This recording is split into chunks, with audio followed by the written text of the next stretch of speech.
My guest today is Dale Wen. Well, today I will talk about how green ideology is harming agriculture more than climate change itself. So one reason I choose to work on climate is because I'm concerned about China's food security. And I was also concerned that climate change may pose a challenge for us to feed ourselves. So working on sustainable agriculture and food security has been one of my focus for the last 20 years. But what I experienced is that, yes, indeed, climate change can be a challenge. We do need to adapt, as always. Climate has always been a challenge. But on the other hand, actually, green ideology, instead of helping, it's really harming agriculture innovation, and it's damaging our ability to successfully adapt to climate change. So I was born in China in early 1970s. I grew up in China, and I finished university there. After that, I got a scholarship to do my PhD at Caltech in California. So I went to the United States for my PhD study. After my PhD study, I worked in Silicon Valley for 4 years as a software engineering at one of the Fortune 500 companies, Oracle Corporation.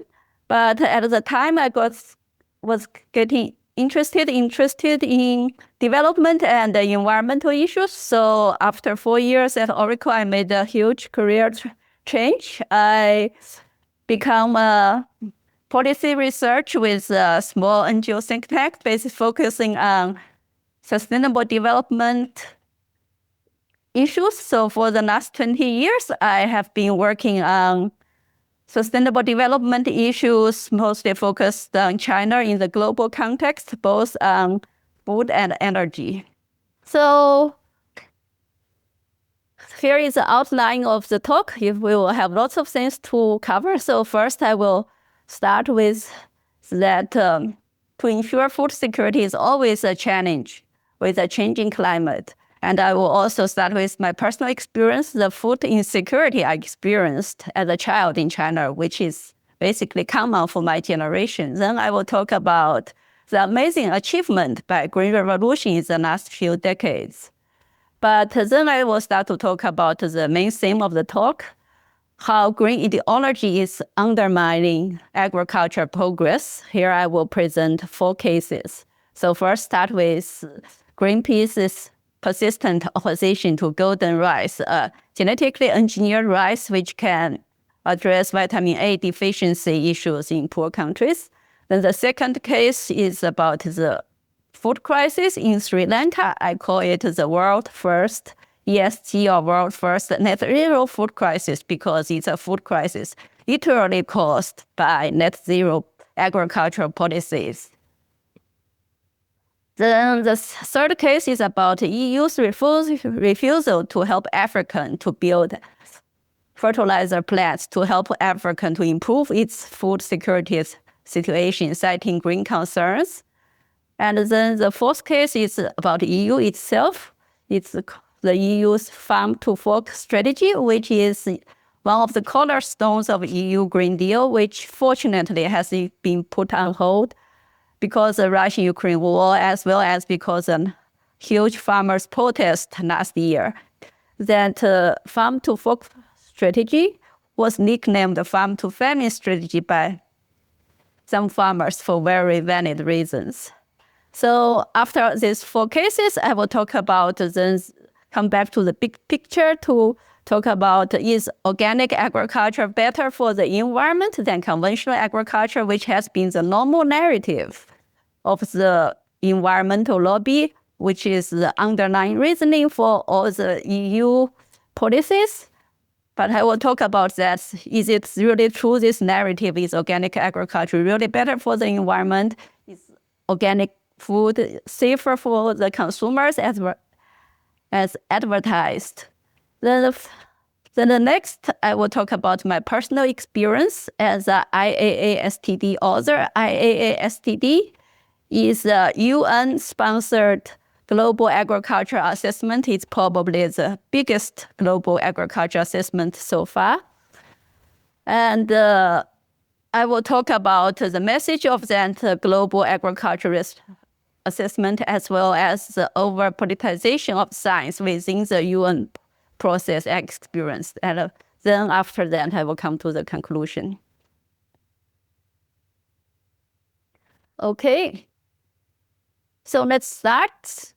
So why I choose to work on climate? So this cartoon is a famous cartoon which was wildly circulated during 2009 Copenhagen climate conference time. So you can see the cartoon, somebody in the audience say, what if it's a big hoax and we create a better world for nothing? And the answer from the podium says, with all our climate initiatives, we created all the good things like energy independence, preserve rainforest, sustainability, green jobs, livable cities. So it's a good thing. Also, it doesn't matter whether climate change is a hoax or not. I will come to back to this cartoon at the end of my talk, basically to examine some of the consumptions presented in this cartoon. Does all these climate policies achieve these good things? But I also want to say I share some similar sentiment when I started working on climate issues 20 years ago, because I think to ensure food security and energy security is always important, regardless of the cause of climate change itself. So working on it is important. That's why I choose to work on it. So first I want to start with some history, because today with our mainstream media, it's like ever heat wave, every flood, people cry climate change, as if before industrialization there were perfect weather. But that's really not the case, because weather, climate, extreme weather, and the consequent disasters is as old as human history, always have to adapt. So here I have some examples from China. So his first example is the burning summer of Beijing in 1743. It's the earliest instrumental temperature recording in China, recorded by Jesuit missionary. So, but that earliest temperature recording in Beijing turned out it's the all-time highest temperature so far. So for that summer, for almost 2 weeks, the temperature was above 40 Celsius. For UN's audience, it's more than 104 Fahrenheit every day. And more than 11,000 people died from the heat. And on a particular day, it reached an all-time temperature high of 44.4 Celsius. So it's 1.8 Celsius degrees higher than the temperature record in last century. And my next example is called the Northern China famine of 1873 to 1879. It is the biggest drought-induced famine in Imperial China's long history of 2,000 years. So it's a multi-year drought and the consequent famine. And it's estimated more than 9 million people perished because of the famine. And also, it's not limited to China. It was part of a multi-year global drought and famine. And the estimated deaths in India was between 6 to 10 million people. And the total global death toll was estimated to be 50 million. It was caused by extreme El Nino and other natural climate oscillations. So my point is, nature sometimes can be cruel to human. Civilization will always have to adapt. And it's like net zero will not prevent such disaster from happening again, because it happened during a time when the world was naturally net zero back then. So in terms of food security in the 70s in China, when I was born, the situation was not rosy. So here you can see, I have some data for you. So the daily supply of calories per capita was only slightly more than 1,800 kilocalories. That's way below what we considered food security today. So here you can show that back then we had a food rationing system in China. So the monthly ration for urban residents was just barely enough to have subsistence. So for monthly, people are allocated 10 to 20 kilograms of grain, either rice or flour, depending on the region, and the amount depends on your age, sex, and occupation. Half a kilo of cooking oil, between half a kilo and 1 kilo of meat, between half a kilo to 1 kilo of eggs, and only 1/4 kilo of sugar. But fortunately, food security continued to improve thanks to Green Revolution. So here I show the growth of daily supply of calories per person in China, which has seen some drastic improvement.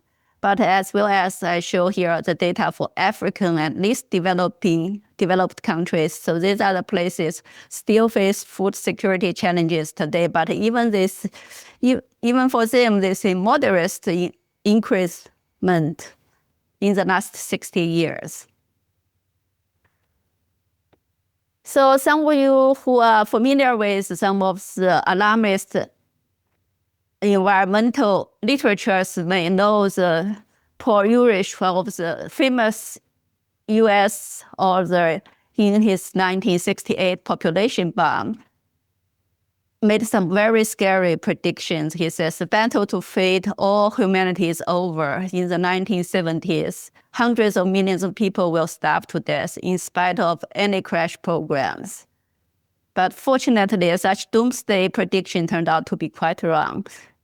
Thanks to Green Revolution, which delivered amazing agricultural advancement in the last several decades. Here I show it's like how much land is needed to grow the same amount of food. So you can, if we say the amount of land to grow a particular amount of food is 1 in 1960, it has decreased to less than 30% in today. So that's how agriculture innovation have kept us fit.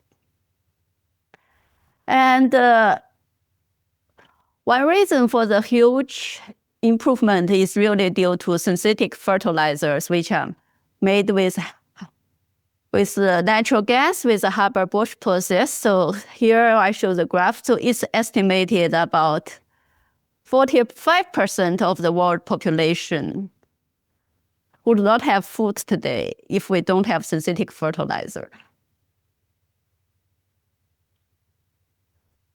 But instead of building on the success of Green Revolution and try to make agriculture more sustainable, what the environmental NGOs has been doing for the last several decades is really just in the name of the climate, try to block agricultural progress. The most notable example is golden rice. So golden rice is genetically modified rice, which is rich in vitamin A, which was developed about 2 decades ago by some European scientists trying to address the vitamin A deficiency problems, which are both prevalent in poor countries like in Africa and in South Asia. But many environmental NGOs, especially Greenpeace, has spearheaded opposition to golden rice. They have misrepresented risks, benefits, and impacts, and even supported criminal destruction of approved field trials and research projects. So because of this blocking, this wonderful, amazing technology hasn't been adopted after 20 years, and many poor people in Africa, in Southeast Asia, still suffer from vitamin A deficiency unnecessarily. So in 2016, 182 Nobel Peace Prize winners signed an open letter against Greenpeace regarding this particular issue. At the end of the letter, they asked, how many poor people must die before we consider this is a crime against humanity? But this is not an isolated case. So the next case is Sri Lanka's food crisis in 2021. So in 2019, Sri Lanka President Rajapaksa won the election with a green platform. He was hailed for running the first ever zero-carbon presidential election campaign in Sri Lanka. So among many of his green promises, he promises to transition the country's agriculture into 100% organic within 10 years. Such green narratives also helped Sri Lanka to get very high scores in ESG ratings. So for readers who are not so familiar with the jargons, the ESG is abbreviation for environmental, social, and governance. It's one of the many green initiatives trying to supposedly make business more sustainable. So the initial plan is to transition agriculture to 100% organic in 10 years. So in April 2021, the government announced the accelerated transition to 100% organic with immediate import ban of chemical fertilizers and pesticides. And this led to massive food crisis simply within 7 months. So the plan was immediately met with lots of local resistance. It's like 30 top scientists and agriculture specialists in the country wrote an open letter to the president, stating their concerns. They warned very clearly such policy would lead to massive yield loss and create issues with far-reaching economic and social ramifications. And they made very clear warnings. They even give out numbers. They say the chemical fertilizer ban would lead to yield loss to all the major crops, especially for tea and rice, up to 30, even 50%. And these warnings, unfortunately, turned out to be true just 7 months later. But unfortunately, at the time, the government decided to ignore the warnings from their own experts. Instead, they got international green experts to support their policy. So here are some of the joint seminars organized by the Sri Lanka government and some international environmental NGOs, praising the government policy, saying the organic farming is for economy, for permanence, and it will bring prosperity for all. And this international support was led by a very renowned environmentalist from India, Vandana Shiva.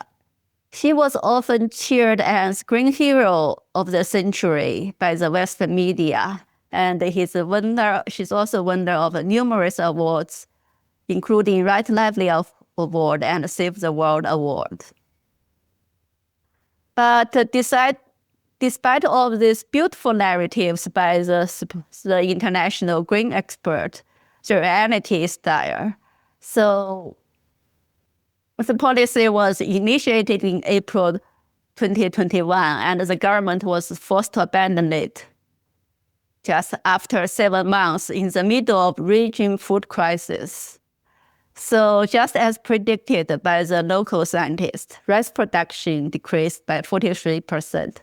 The export of tea, coconut, and rubber decreased by 40%.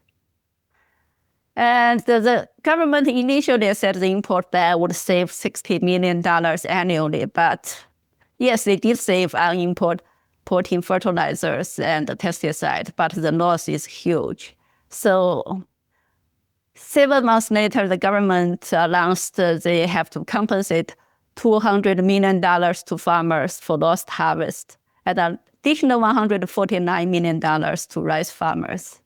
And for tea alone, the loss is estimated to be more than $400 million. And about 30% of the population need food aid because of the food crisis created by this net zero policy. And more than 60% of the families were forced to reduce food consumption.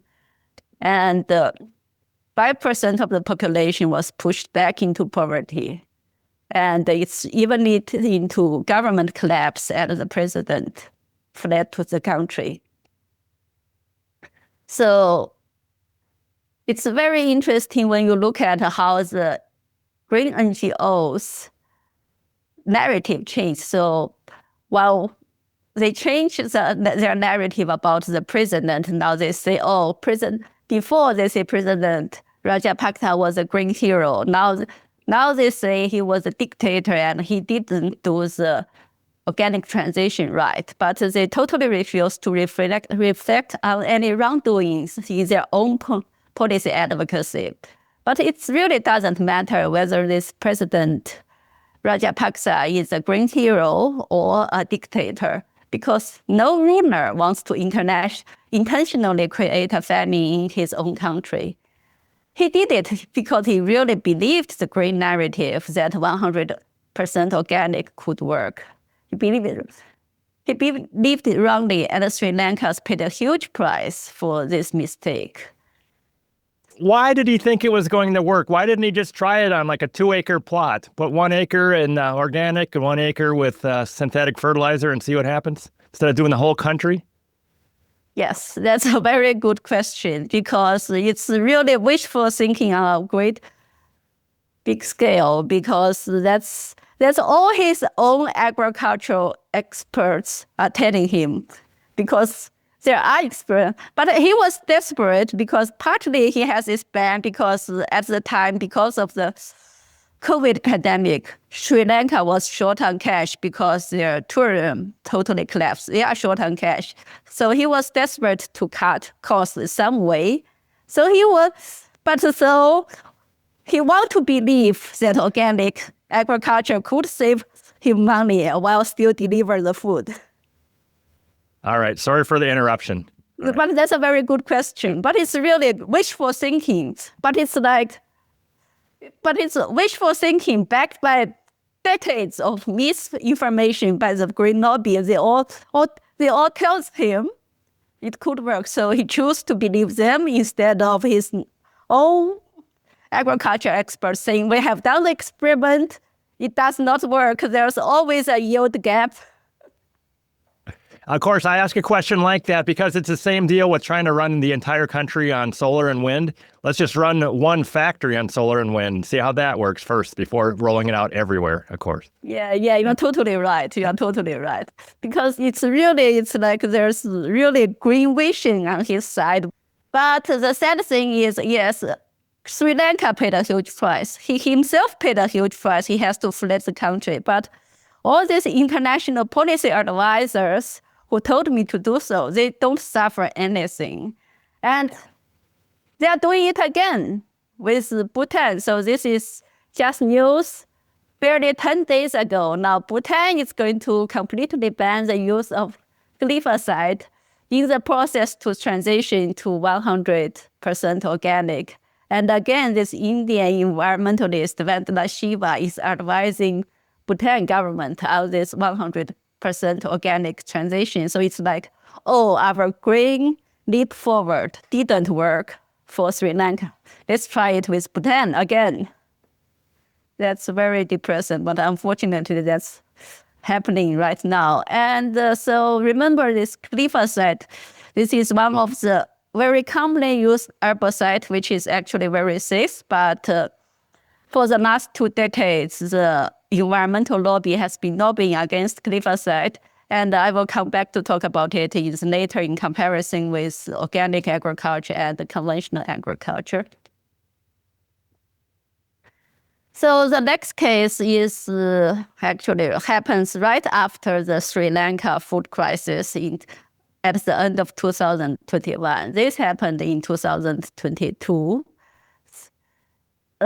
after the war between Ukraine and Russia broke out. But as you say, the EU absolutely refused to learn the lesson, to acknowledge for poor countries that food security is important.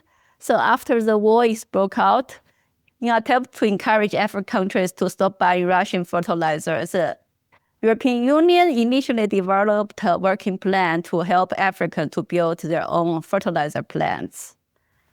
But the EU Commission blocked it, basically saying supporting fertilizer production in developing nations is incompatible with EU green initiatives.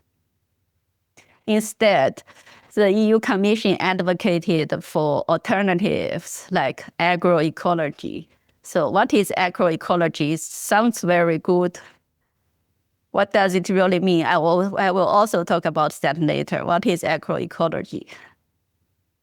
So it's like, no fertilizer, that's EU's message for Africa, but the EU is also doing it to itself. So here I'm going to talk about the EU's Farm to Fork strategy. This was launched in 2020 as a cornerstone of EU's Green Deal. And part of their 2020 goal was to reducing agricultural input, like 20% reduction for fertilizer, 50% reduction for pesticide comparing to 2020 levels. And also they have an explicit goal for organic, 25% organic. And some farmers have nicknamed it farm to famine strategy. I would say very accurately that here is why. So at the right, here is a graph actually from a study from USDA, United States Department of Agriculture. It's estimated the yield reduction would caused by this mandated input reduction by the EU Farm to Fork strategy. So it shows several different scenarios. It's whether this input reduction is only enforced in EU, but also in the middle scenarios enforced to EU partners who depend on food and agriculture export, because one of the EU green strategy in general is to use trade as a leverage to pressure other countries adopt similar measures. And also then the eventual goal is try to leverage the whole globe to adopt such measures. So according to this USDA study, if such measure is applied in EU only, it would reduce EU's production by 12%. So, but it's even worse. If it's applied globally, it would reduce global production by 11%. So it's really accurate to name it farm to famine strategy. So fortunately, because of the war, as well as because really the massive farmer protest in 2024, this farm to fork strategy has been put on hold. But it hasn't been completely scrapped. The same machinery, the same green lobby, which created this strategy to start with, they are still in place. They are still waiting for the opportunity to strike again. So here, let us to examine, is organic really better for the environment? Because as we see in the previous cases I presented, in the name of climate and environmental protection, environmental NGOs as well as EU agriculture policy is heavily biased towards organics, while trying to put more and more regulations to make conventional agriculture more difficult. Yet, is organic agriculture really better for the environment than conventional agriculture? Let's look at some real-life cases as well as serious scientific studies. So in 1999, China launched its Returning Farmland to Forest program. It's one of the world's largest ecological restoration and conservation initiatives. So farmers were given incentives to convert marginal agricultural land, particularly our slopland, back to forest, grassland, and other natural ecosystems. So it's estimated that by year 2020, over 30 million hectares of land were converted back to forest. So significantly increase in China's forest cover from less than 14% in 1990s to over 23% by 2020. Needless to say, it's a huge improvement in environment in both in terms of watershed protection and the reduction in soil loss. And such kind of massive land forest restoration is only possible because of the massive yield increase brought by Green Revolution. Because if China is still experiencing food shortage and we have to have very strict rationing system as during my childhood, such kind of project wouldn't be possible at all. Now let's look at some serious studies about environmental impact of organic versus conventional agriculture.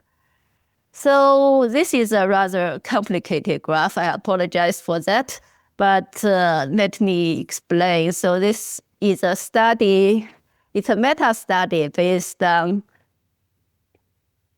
meta-analysis based on 164 published life cycle analyses comparing conventional agriculture and organic agriculture in terms of their environmental impact.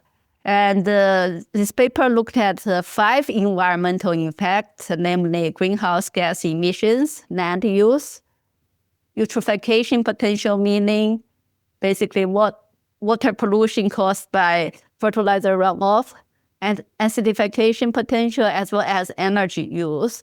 And here, so they compares the impact of organic methods versus conventional methods. So what's shown on the y-axis is the ratio of the impact of organic methods versus conventional methods.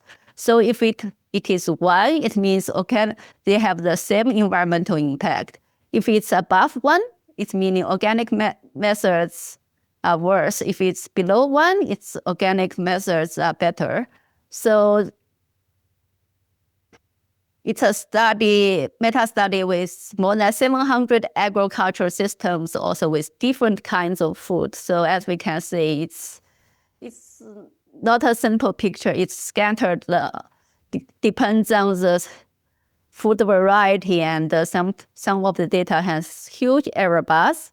But actually, in general, you can see there are much more data points above 1 than below 1. That means there are much more data points showing organic methods have a bigger environmental impact. And this is especially true for land use, which is so regardless of the context, regardless of the food types, the land use, in terms of land use, organic agriculture has a much bigger impact.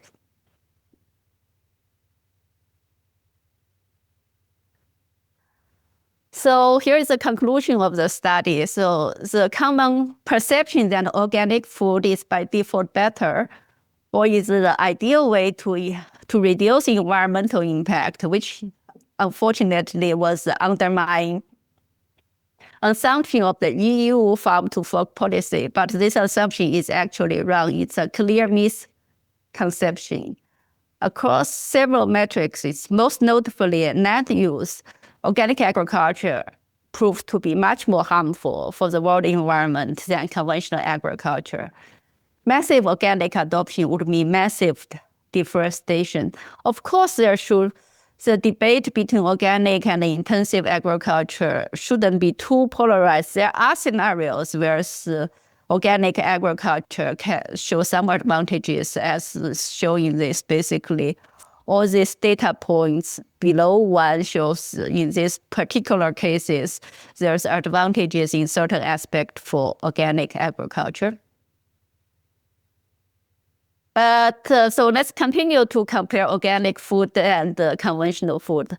So besides environmental concerns, another common reason for people to buy organic food is that it's advertised organic food is pesticide-free. That's safer for the consumers. But that's also is not quite true because organic does not use synthetic fertilizer, but they do use what they call natural fertilizer, natural chemicals, natural pesticides. That meaning, so for USDA organic certification, it allows more than 3,000 natural chemicals to be used in organic production. Some of these natural chemicals are highly toxic. They are natural, but that doesn't mean they are not toxic. One such example is copper sulfate. It's approved in organic system because it's a natural occurring mineral, but it's an acute poison to humans. It's a few tablespoons would kill you. It bioaccumulates in soil, harms earthworms and soil microbes, extremely toxic to aquatic organisms, even at very low dosage. And chronic exposure causes liver damage, and many organic wine growers suffer from liver diseases because of that. So in the next page, I will compare the toxicity of copper sulfide with microbe. It's a modern synthetic fertilizer alternative to copper sulfide in conventional agriculture, also with glyphosate, which we have encountered before. It's a commonly used herbicide. The Green Lobby has campaigned extensively for the last 20 years. So here is an acute toxicity for these minerals as well as some common minerals. This acute toxicity means how much is needed to kill you. So as you can see, it's like copper sulfate is rather poisonous. 21 grams of copper sulfate would kill you. But on the other hand, the glyphosate and the microbe, this conventional pesticides are very safe. It's like they are safer than table salt. So besides acute toxicity to humans, here I compare the toxicity, environmental toxicity of the three compounds, copper sulfide, macrozole, and glyphosate. So first is the acute toxicity, how much is needed to kill you. So copper sulfide is very toxic, while the other two are very low toxicity. And in terms of dermal irritation, copper sulfide is corrosive and irritant, much worse than the other two. In terms of aquatic organisms, poisonous to aquatic organisms like fish. Again, copper sulfide extremely toxic, while the other two are less. And it's the same for earthworms, for soil microbes. Also in terms of persistence in soil, copper sulfide does not degrade. It's forever chemical. Copper accumulate in the soil, while the other two have limited lifetime. They do degrade in natural environment, so they don't build up. So in terms of both acute toxicity as well as environmental toxicity, copper sulfide is much, much worse than macrozole or glyphosate. But copper sulfate is allowed in organic agriculture. All the organic lobbyists were supposedly concerned about the environment, concerned about the safety. They are not concerned about copper sulfate. But the much safer microbe is forbidden, as well as glyphosate is forbidden. It's not only forbidden in organic agriculture, it's like also organic lobby, the environmental lobby has a 20-year campaign trying to ban it for conventional agriculture as well. So that's really the double standard and irony of the green lobby. So here I give a list of copper sulfide is using what kind of organic productions is actually widely used as a fungicide in vineyards, in orchards, in even coffee, in berry productions. So if you have any take-home message, this is one take-home message related to your own wallet. So I advise you to think twice if you buy any of these organic products. Firstly, of course, it's bad for your wallet because organic products are normally much more expensive. but also it's like if you assume there's environmental benefits for you to pay more, there is none, because application of copper sulfide in their production is really bad for the environment and bad for the farmers. Far safer synthetic alternatives exist for decades, but unfortunately they are forbidden by the organic regulations. So the key message is that organic agriculture does not equal to sustainable agriculture, as many of us were led to commonly believe, because indeed there are many environmental friendly practices in organic agriculture, like crop rotation, cover crop, green manure, composting and manual recycling, biological control of the pests. And all these are good practices which should be incorporated into modern agriculture as much as possible. That's why I used to support organic agriculture as well, because I think all these good practices should be incorporated into modern agriculture.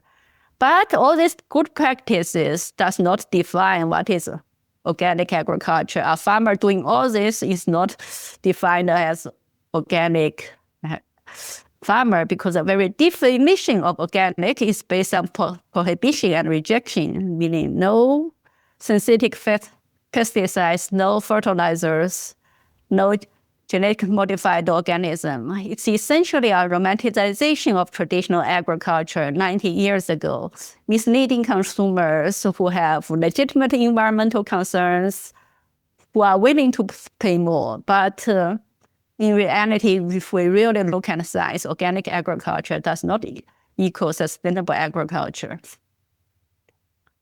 So here, let me talk about my experience working in the field, especially as part of the international expert team working on agriculture assessment called the IAASTD. So it's called the International Assessment of Agricultural Knowledge, Science, and Technology for Development.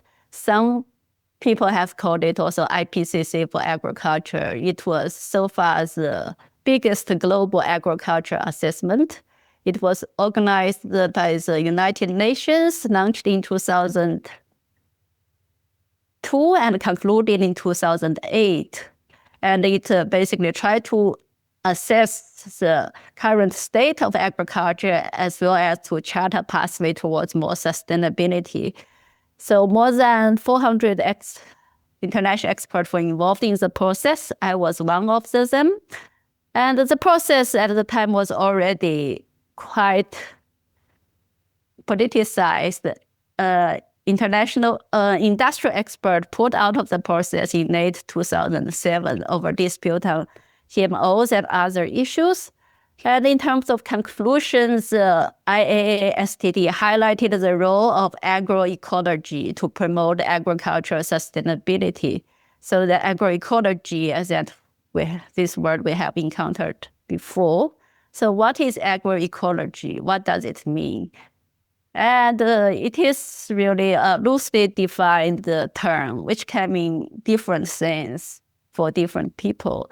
So it seems a narrow, radical definition. It's really just a rebranding of organic agriculture with blanket rejection of modern agrotech, including synthetic fertilizers, pesticides, and modern genetic modified organisms. But in terms of more broader definition, it's a combination of environmental practices in both traditional organic farming and modern agrotech, pick and choosing based on merits. So it's more a reformist approach to improve upon green revolution, drawing from both traditional knowledge as well as from modern biotech.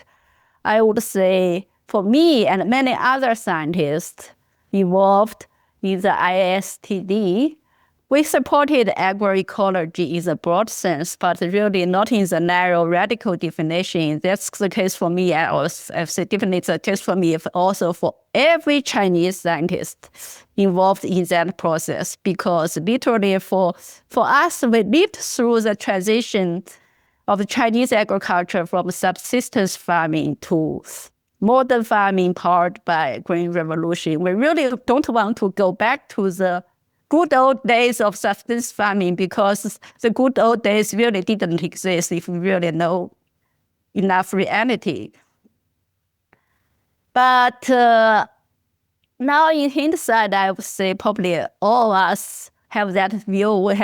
We support agroecology in the broad sense, but in the narrow sense, we were probably a little bit naive about the politics behind it, because what happened in the last more than 10 years after this ISTD study come out, what happened is how this ISD study was used to push the more narrow version of agroecology. It's problematic. It's like, for example, the co-chair of ISD, Dr. Hess Heron, was one of those international experts who encouraged Sri Lanka to go 100% organic with catastrophic results.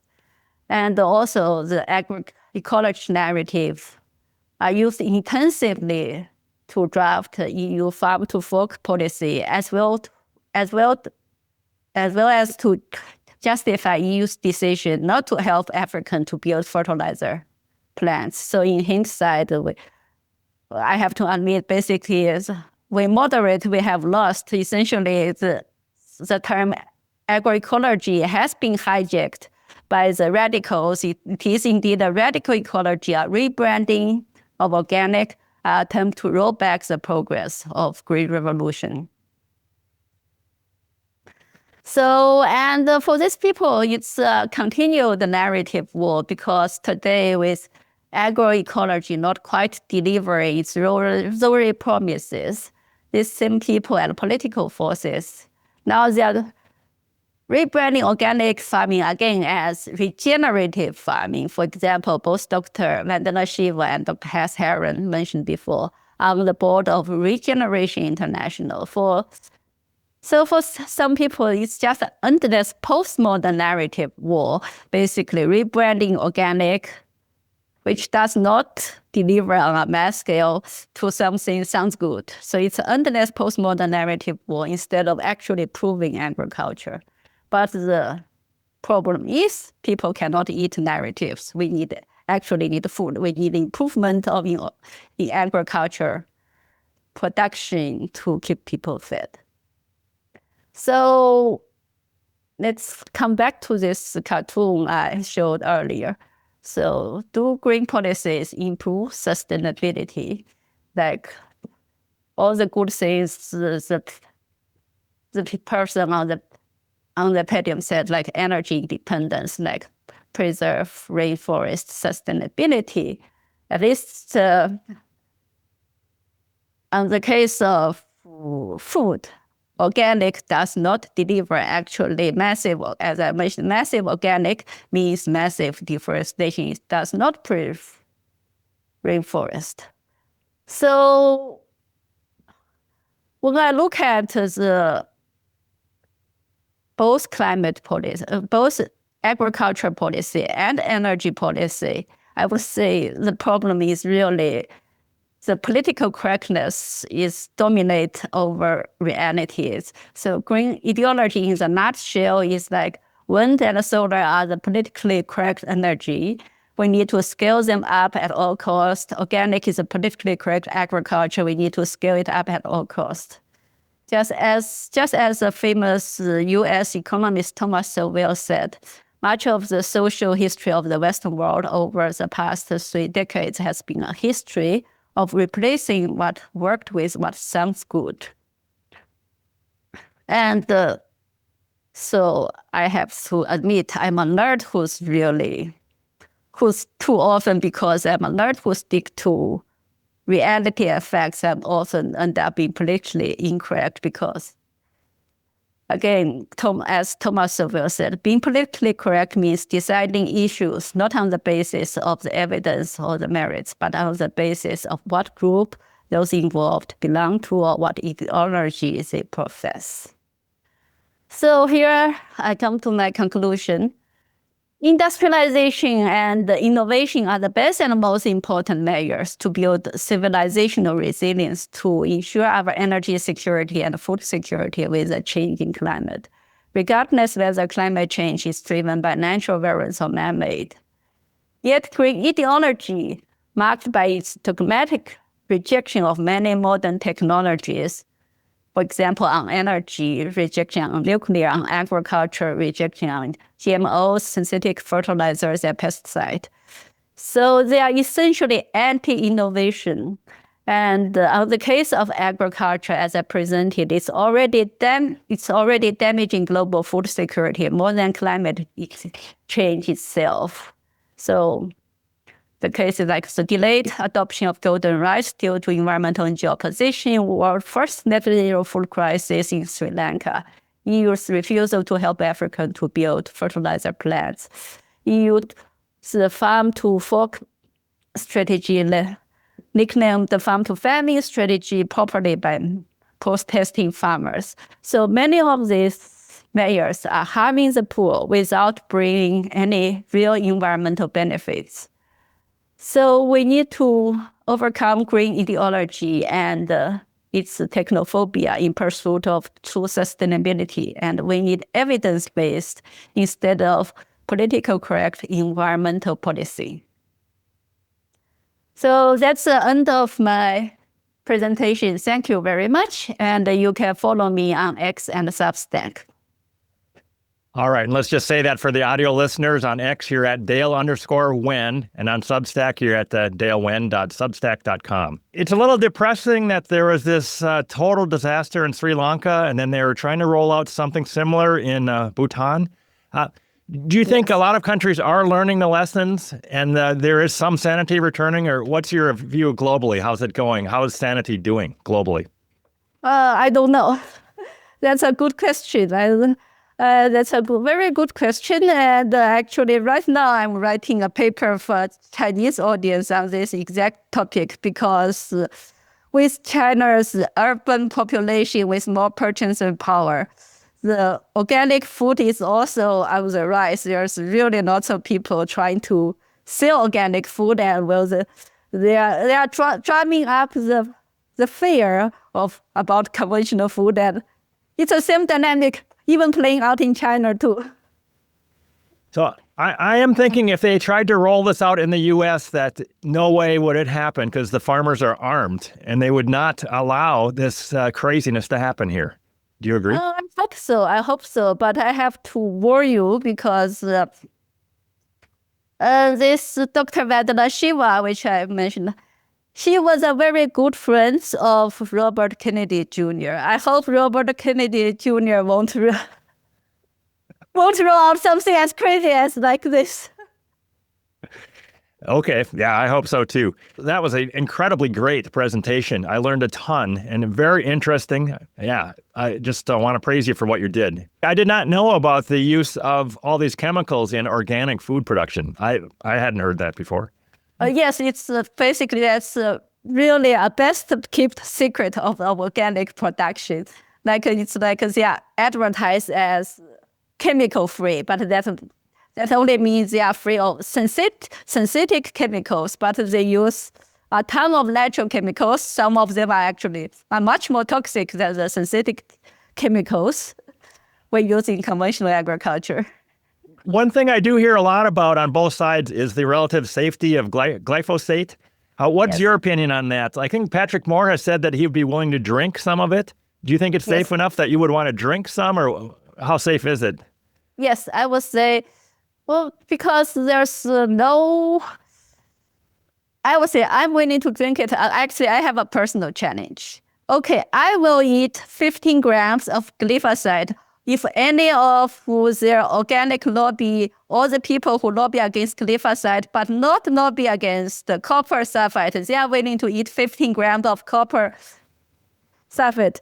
I'm totally willing to drink 15 grams of glyphosate. That's my personal challenge. I'm willing to basically stand my ground. Okay.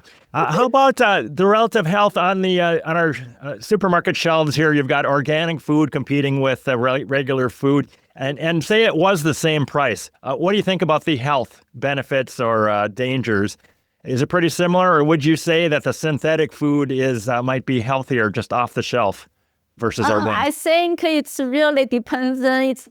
really go into the details. It depends on the food variety. So I would say on grains, on organic grains and conventional grains, I wouldn't go organic because there's studies that organic grains has less protein. And also they have more mycotoxin, meaning toxin produced by various microbes because they are more likely to be infected by microbes after they are being infected by insects. So actually in terms of grains, organic food is worse. I wouldn't buy organic grains even if they are at the same price. But certain other food like vegetables, organic vegetables may have more phytochemicals, meaning more the beneficial chemicals manufactured by the plants. So organic vegetables might have an advantage there. So it really depends. So it's complicated. Do you have thoughts on the safety of eating the bugs? Because I want to set this up. I watched a video where a guy did this for several weeks. He ate the bugs, and it was a terrible outcome for him because he got a parasite, I think. Yeah. What do you think in general about eating lots of bugs? That's a good question because actually I say I'm very open and sometimes adventurous with bugs. Actually, here is our local supermarket once carried a bug burger, basically some burger made processed some bugs, which I think is perfectly safe. So I'm okay to try them. I tried them and I think they're okay. But my problem, especially with EU, is like it's really craziness of basically EU. It does not approve the cultivation of many genetically modified soy and corn, which has been proven by thousands of studies to be safe. The EU has forbidden them to be cultivated because of that. On the other hand, literally EU is trying to force people to eat bugs.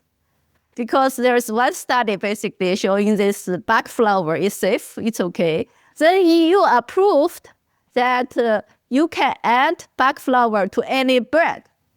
I think that's crazy. I think I'm willing to eat bugs, I'm willing to try, but I think nobody should be forced to read fine label of their bread to make sure there's no bug flour in it. So that's the crazy level of EU. They just based on this policy on one study saying bugs are safe, then they allow it to be added into bread. I found it's crazy.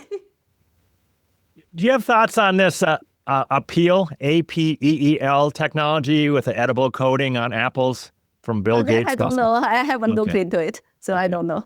Any thoughts on Beyond Meat or Impossible Burgers, the synthetic meat, on either how healthy it is or how much resource it takes, et cetera? I think I'm open. I think we should have openness towards technology to let the venture capitalists to try it out. But the problem is like we shouldn't favor one technology over another over ideology. We should just let the market play out and the evidence play out. I will provide you with basically some reference list with the papers I referenced. All right. Yeah, I can put that up on my Substack. That's a good place to put that so people can follow up. All right. Yes. Thank you very much for the work you're doing. You got a great X feed, great Substack, so thanks a lot. Thank you very much for providing me this platform. Something I can tell you is like, I'm really thankful because I used to work with international NGOs. I have been canceled by every one of them because I speak out on Sri Lanka. Really? Okay. Yes. What form does that cancellation take? Like, are you not invited to speak anywhere, or what does it look like? Oh, it's like, yes, I'm not invited to speak anywhere. I'm not invited to meetings as I used to be. And even to the point that some of them even take the trouble to kick me out of some email list. Really? Yes. Okay. But you would be open to speaking if you had a chance. Like, I don't know if Heartland would be interested, or if you would be interested in presenting at some conferences, or Doctors for Disaster Preparedness would be a good one. Yes, absolutely, absolutely. Okay, all right. Thank you. All right, that's it for now. But thanks again, and we'll hope to have you on again if you have time.